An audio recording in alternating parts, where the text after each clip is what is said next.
Ayan ang bigay ni Bagyong Karina sa mga magsasaka. Yan. Mga palay. Dapang-dapa. Kita nyo guys.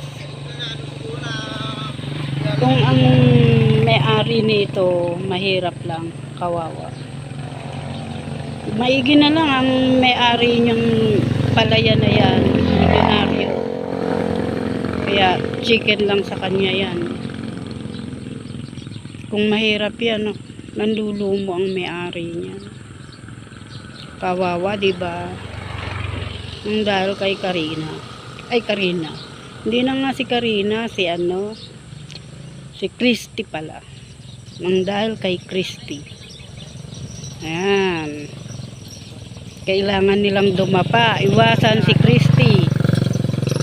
Iniwasan nila yung lakas ng hangin at ulan ni Christy.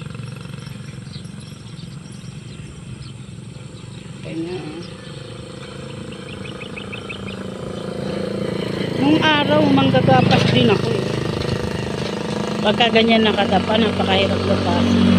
Minsan may angas pa nga sa ilalim yan eh, yung pagka yung naba.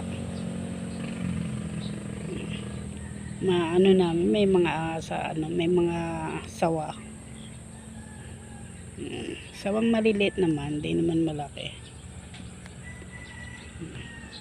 Ang natirang nakatayo, damo.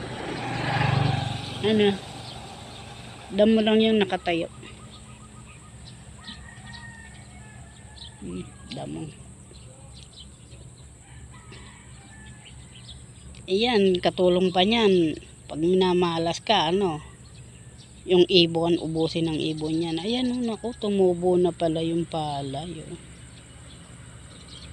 Kailangan pala anihin na sila. May tubo na.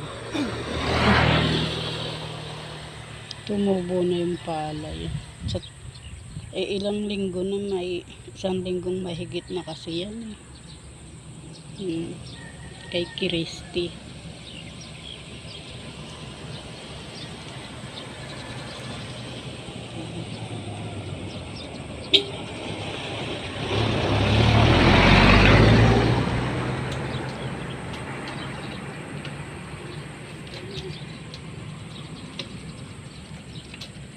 Dito sa kabila meron din.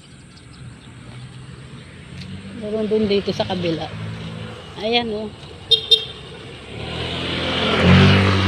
sagingan. Natirada mo, nakatayo.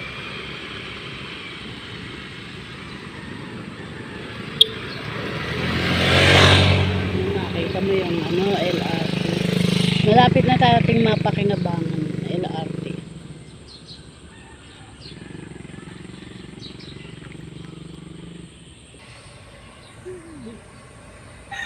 Ayan pa, wala siyang tanim. May siyang tanim. May kotse, narangan pa. Nakita niyo yung LRT.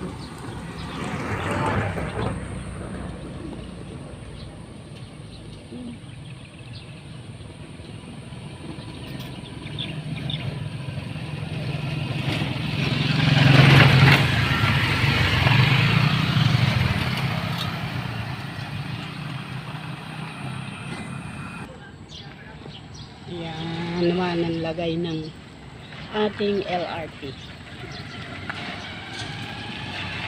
Ayan pangalawang daan.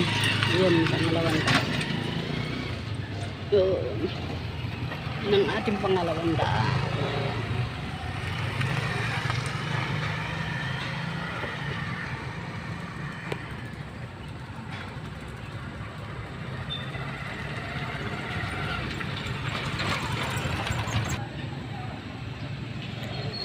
Sobrang sikat ng araw. Kaya ganyan. Yung daan yung kabila. Yan.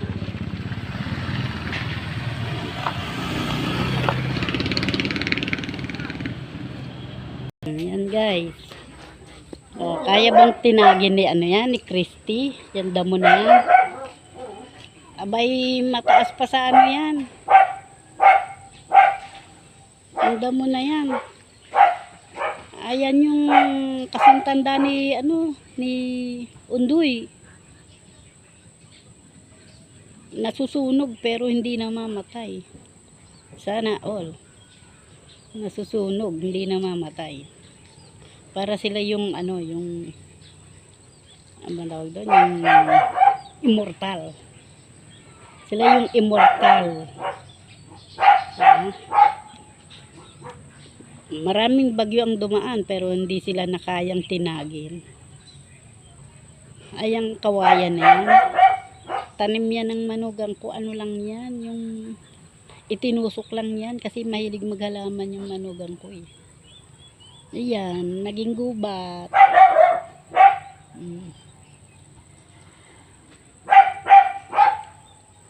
Yan lang ang hindi nakaya ni Christy.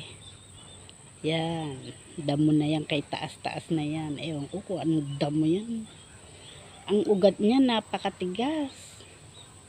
Hindi agad-agad na kailangan mo pang hukayin para daig pa yung ugat ng kamuti. Yan napakahirap alisin ng ugat niya eh.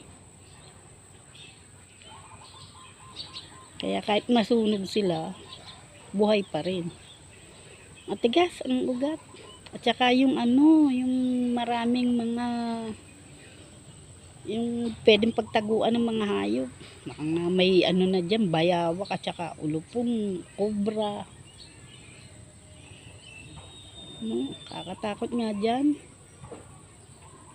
Ayan, nakakakuha nga yung mga kapatid ko dyan ng mga sawa sa loob ng bahay nila, mga ahas. Kasi kasalanan yan ni Undoy. Nagkaroon ng ganyang damo dito sa amin.